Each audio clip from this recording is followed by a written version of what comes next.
Bien. Embarqués dans des wagons à bestiaux entièrement fermés. Il y avait un soupirail dans le wagon qui a été entièrement grillagé tout de suite avec des fils de fer barbelés. Nous sommes embarqués à ce moment-là à 90 par wagon, serrés comme des sardines. Pas de place même pour s'asseoir. Lorsque une partie du wagon voulait s'asseoir, l'autre devait rester debout. Et on se relayait comme ça. Comme nourriture, uniquement la nourriture que nous avons emportée. On nous avait dit que le voyage allait durer une journée. En fait, il a duré 4 jours et 4 nuits. Debout ou assis? Debout ou assis.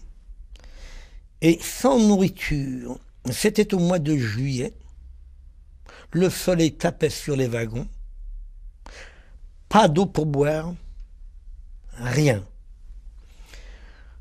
Les morts commençaient tout de suite le lendemain. Les gens mouraient.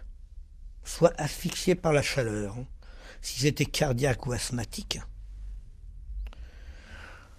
soit par angoisse, soit parce qu'ils étaient pressés contre les parois, qu'ils ne pouvaient pas supporter. Bien, donc dans ce train, les gens mouraient comme des mouches. Le train, je me souviens, s'est arrêté à différentes reprises pour laisser passer des convois militaires dans les gares. Et alors il y avait donc des gens dans ces gares, des femmes avec des enfants, des Allemands bien sûr, à qui on suppliait par la petite lucarne « Donnez-nous un peu d'eau ». Ils nous crachaient dessus. Alors ils nous crachaient dessus, ces gens à qui nous demandions un peu d'eau.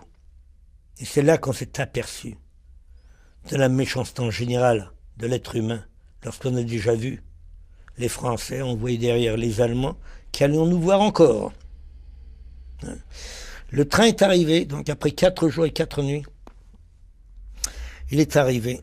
Est-ce que les gens se parlaient? Ah non, non, les gens ne se parlaient pas, se disputaient, s'injuriaient.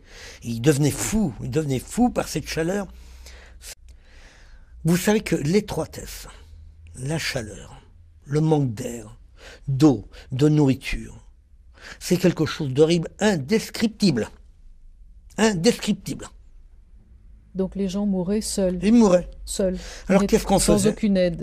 Non. Des autres. On ne pouvait pas les aider. Avec quoi vouliez-vous les aider? La bonne parole ne suffisait même pas. Alors on entassait les morts les uns sur les autres, ce qui faisait un peu plus de place pour ceux qui restaient. Vous savez, quoi vous dire de ce voyage? De ce voyage, on ne peut pas raconter. Il faut l'avoir vécu pour le comprendre. Comment voulez-vous raconter tellement de misère? On peut raconter une maladie.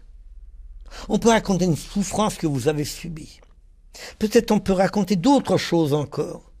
Mais raconter des cas pareils, c'est très difficile. Très, très difficile, vous savez. Je vous le dis, sauf celui qui l'a vécu, peut le comprendre. Où est-ce que vous êtes arrivé et comment? Alors, l'arrivée s'est faite au petit matin. Nous sommes arrivés dans un endroit sinistre et qui puait la mort. C'était le camp de Birkenau.